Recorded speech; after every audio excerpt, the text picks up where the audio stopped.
बार फिर आपको खुश आमदीद। वक्फे के बाद आपकी कॉल्स का सिलसिला जारी है। नंबर आपकी स्क्रीन पे आ रहा है 051-922-4900। हमारे साथ अगले कॉलर जी, अस्सलाम वालेकुम। अस्सलाम वालेकुम। जी वालेकुम सलाम जी। जी सर, मेरा नाम तहरीम रिफत है, मैं झेलम सिटी से बात कर रही हूँ। मोहतरम प्राइम मिनिस्टर साहब, मेरा सवाल ये है कि आप हमेशा ही रियासत मदीना की बात करते हैं, जिसे सुनकर बहुत खुशी होती है। लेकिन वज़ीर आज़म साहब, रियासत मदीना का आगाज़ तो गुर्बत के खात्मे के लिए किया गया था। नबी करीम सल्लल्लाहु अलैहि वसल्लम ने गुर्बत के गरीब मुहाजिरीन को अमीर अंसारी का भाई बनाया, जिससे गरीब पे बोझ आने की बजाय अमीरों के वसाइल गरीबों में तकसीम हुए।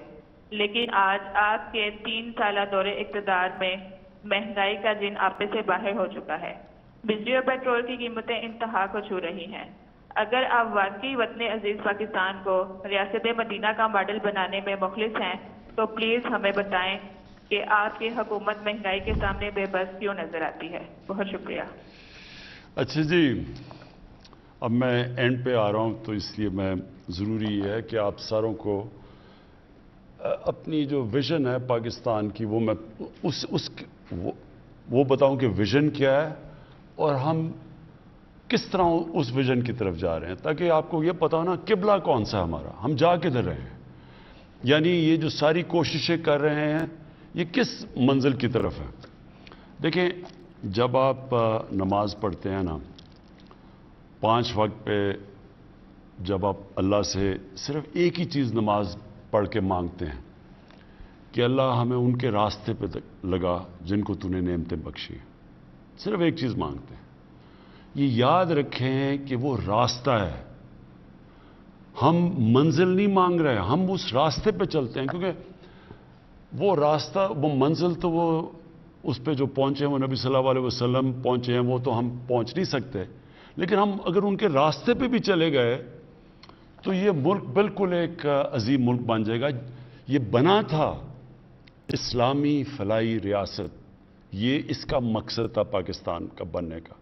अब मैं आपको बताऊं कि वो रास्ते के अंदर कौन से असूल हैं जिनके ऊपर वो मदीना की रियासत खड़ी हुई थी, और उन असूलों को हम कितना अपना चुके हैं। सबसे बड़ा असूल ये था कि फलाई रियासत बनी थी गुर्बत कम करने के लिए, निचले तबके को ऊपर उठाने के लिए बनी थी, पहली दफ़ा दुनिया की तारीख में। मैं पहले ये बताऊंगा, तो पहला ये ऑब्जेक्टिव था। दूसरा, कानून की बालादस्ती।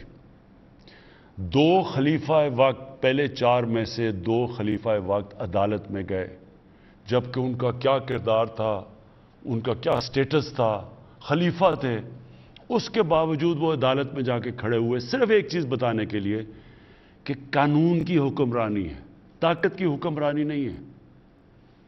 तो दूसरी चीज़ ये कि कितनी हमारी जद्दोजहद उधर किधर है, उस रास्ते पे हम निकले हैं या नहीं निकले। और तीसरी कि जब ला इलाहा इल्लल्लाह एक इंसान पढ़ लेता है, तो फिर किसी और इंसान या किसी के सामने झुकना शिर्क होता है। ला इलाहा इल्लल्लाह एक इंसान को आज़ाद कर देता है, ये बेशर्मी से, बेगैरती से, हाथ फैलाने से। एक ला इलाहा इल्लल्लाह एक छोटे से इंसान को बड़ा इंसान बना देता है, एक खुददार कौम। और ये 3 प्रिंसिपल्स पे खड़ी हुई थी मदीना की रियासत। जब हमारे नबी सल्लल्लाहु अलैहि वसल्लम ने ख़त भेजे पर्शियन एम्परर को, एक सुपर पावर, दूसरी तरफ Roman emperor, Byzantine emperor Hercules, उसको जब ख़त भेजा तो उन्होंने इमदाद मांगने के लिए नहीं भेजा। उन्होंने ये नहीं कहा हमें कर्जे दे दो या हमें एड दे दो, हमारे हालात बड़े बुरे, और बुरे हालात थे मुसलमानों के। जो अभी आपने सवाल पूछा, आपने एक चीज़, 3 साल की अभी बात की ना, आप अगर तारीख उठा के पहले 5 साल देख लें मदीना की रियासत के, तो बुरे हालात थे मुसलमानों के। वो दुनिया के अजीम तरीन लीडर भी थे, लेकिन एकदम हालात ठीक नहीं हुए। वो उस रास्ते पे लगे जिसकी वजह से हालात ठीक हुए। वो रास्ता जो उन्होंने दिखाया, जो असूलों पे खड़ी की, उन असूलों ने एक जिनकी कोई हैसियत ही नहीं थी अरबों की, उनको दुनिया की इमामत करवा दी। तो पहले तो आपको समझना है कि क्या हम उन उसूलों पे चलने की कोशिश कर रहे हैं या नहीं कर रहे हैं। क्या इस मुल्क के अंदर हम अपने कमज़ोर तबके के लिए वो कदम उठा रहे हैं।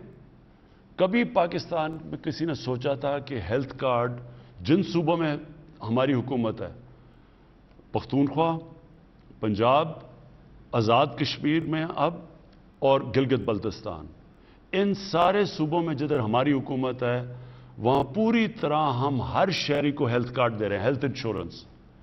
ये इतनी बड़ी चेंज है कि कोई सोच, ये हमारे से अमीर तरीन मुल्कों के अंदर भी ये सहूलत नहीं है। यानी एक खानदान के पास हेल्थ इंश्योरेंस 10 लाख रुपए तक उस खानदान में अपना इलाज करवा सकते हैं। ये एक इनकलाब है।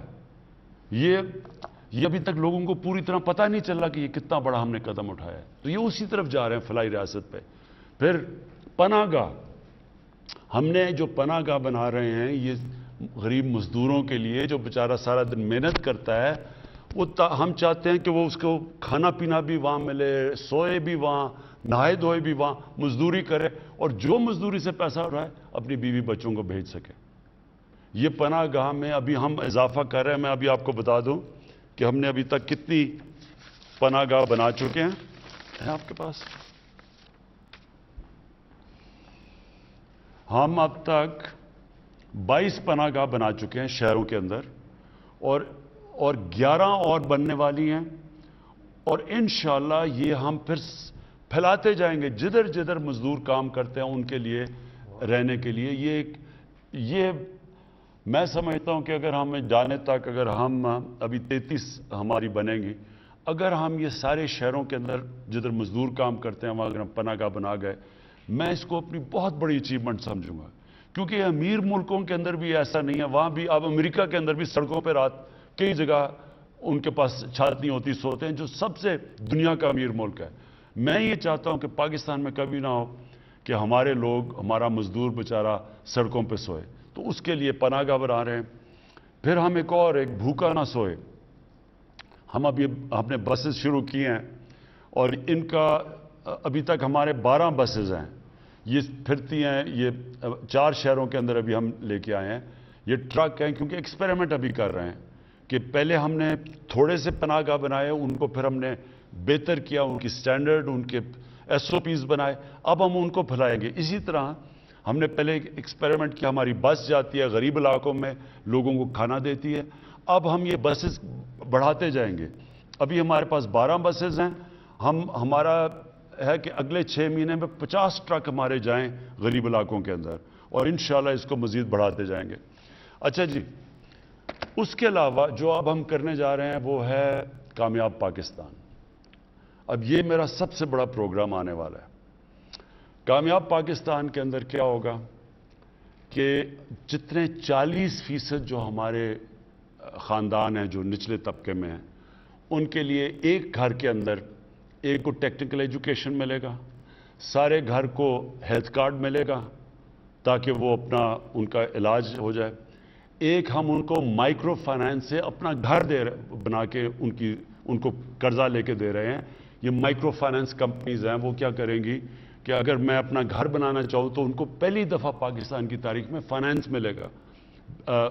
माइक्रो फाइनेंस से कर्जे दिलवाएंगे ताकि वो जो किस्तें देते हैं अपने किसी किराए के घर में रहने के लिए, वही किस्तें दे के उनको अपना घर हो जाए। ये पाकिस्तान के अंदर पहली दफ़ा चीज़ होगी और साथ पर हेल्थ कार्ड मिलेगा। यानी 4 चीज़ें दे रहे हैं, कर्जा, और कर्जे मिलेंगे सूद के बगैर। तो शहरों के अंदर कर्जे देंगे ताकि वो अपनी कोई छोटी सी बिजनेस कर ले, देहात के अंदर कर्जे देंगे ताकि किसान अपनी मदद कर सके सूद के बगैर। ये हमारा इंशाल्लाह इसी महीने लॉन्च होने लगा है हमारा कामयाब पाकिस्तान, और इंशाल्लाह ये एक बहुत बड़ा है। फिर कानून की बालादस्ती। तो पहले तो फलाई रियासत की तरफ हम इंशाल्लाह, हमारा पूरा जोर है कि हम, और फिर मैंने आपको पहले बता दिया कि एहसास का प्रोग्राम हमारा शुरू हो रहा है दिसंबर में। 40% गरीब खानदानों को जो चीज़ें, खाने पीने की चीज़ें हैं, उनके ऊपर डायरेक्ट सब्सिडी देंगे। हमारे पास पूरा डेटा हो गया।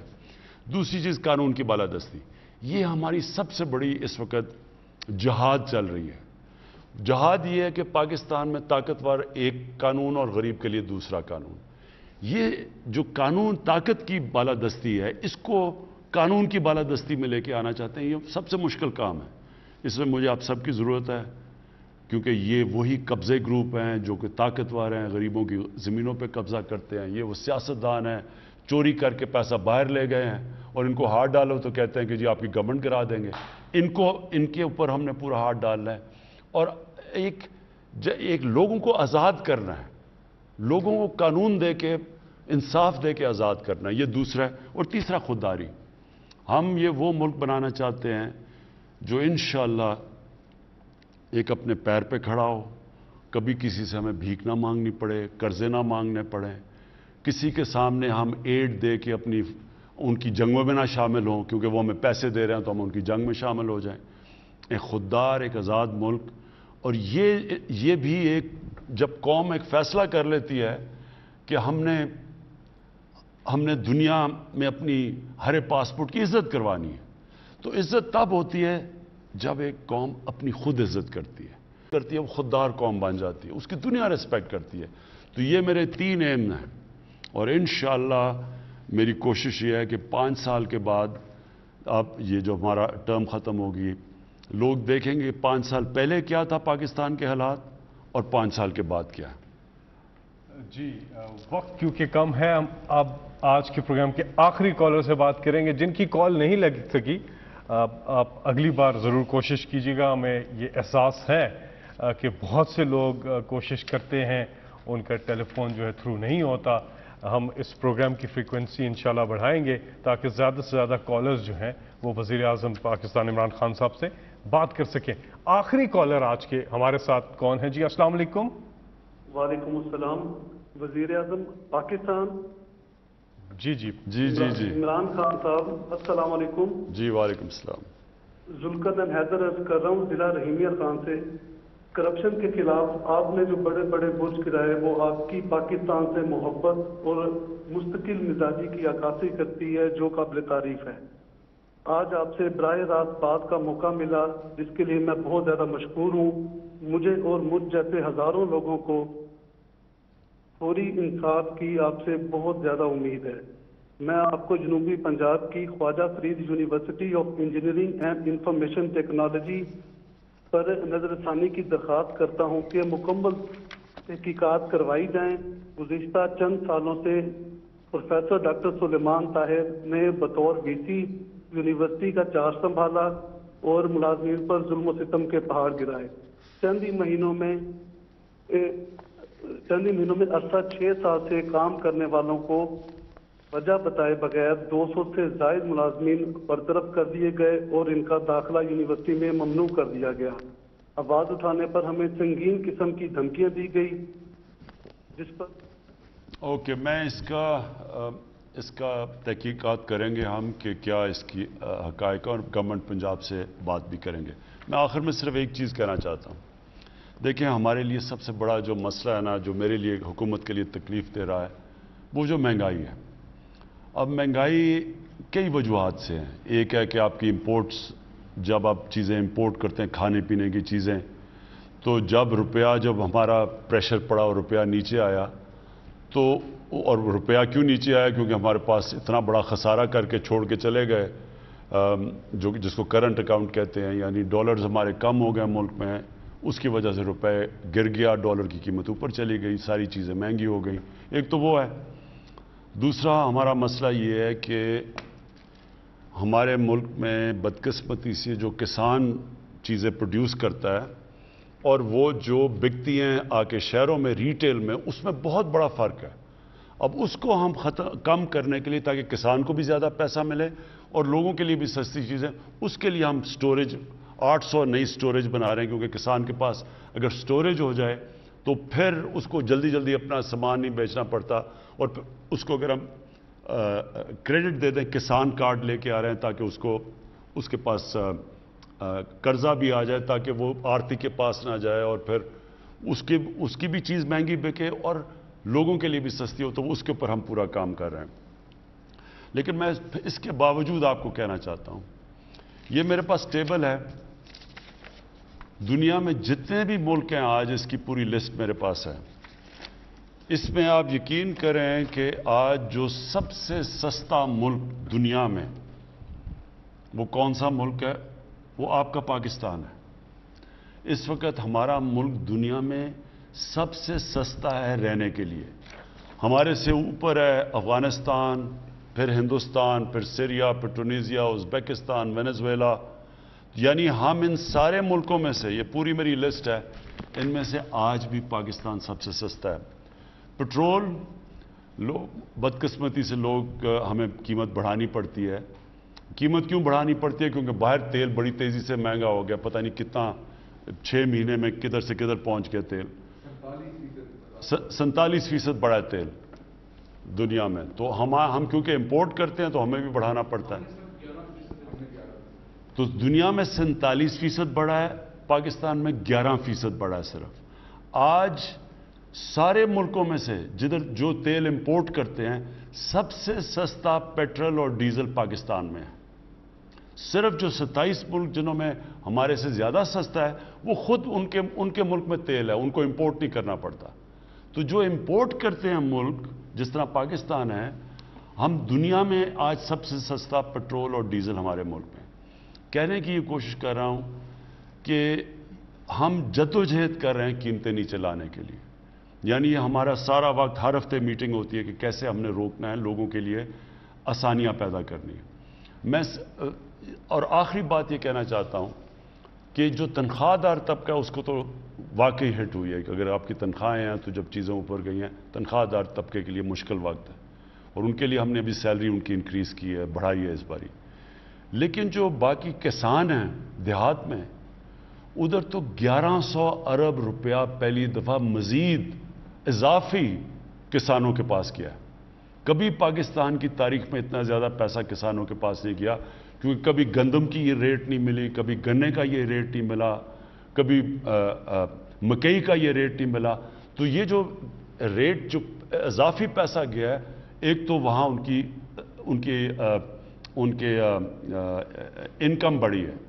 دوسرا، اس وقت انڈسٹری کے اندر جس طرح کا اس وقت پیسہ ٹیکسٹائل انڈسٹری میں بن رہا ہے یا انڈسٹریز بنا رہی ہیں، مجھے لوگوں نے کہا کہ انہوں نے کبھی اتنا زیادہ پیسہ نہیں بنایا۔ اور کنسٹرکشن کے اندر جس طرح کی اس وقت آج پیسہ بن رہا ہے، کنسٹرکشن کے اندر جو آج زمین کی قیمتیں چلی گئی ہیں، پلاٹس کی اور گھروں کی، یہ بھی کبھی کسی کے پاس اتنا پیسہ نہیں آیا۔ تو میں صرف ریکویسٹ کروں گا کہ جو انڈسٹری والے ہیں، آپ اپنے جو مزدور ہیں ان کی آپ زیادہ تنخواہیں بڑھائیں، کیونکہ جب آپ کو اتنا فائدہ ہوا ہے تو ان کو بھی فائدہ کروائیں جو مزدوروں کو ہے۔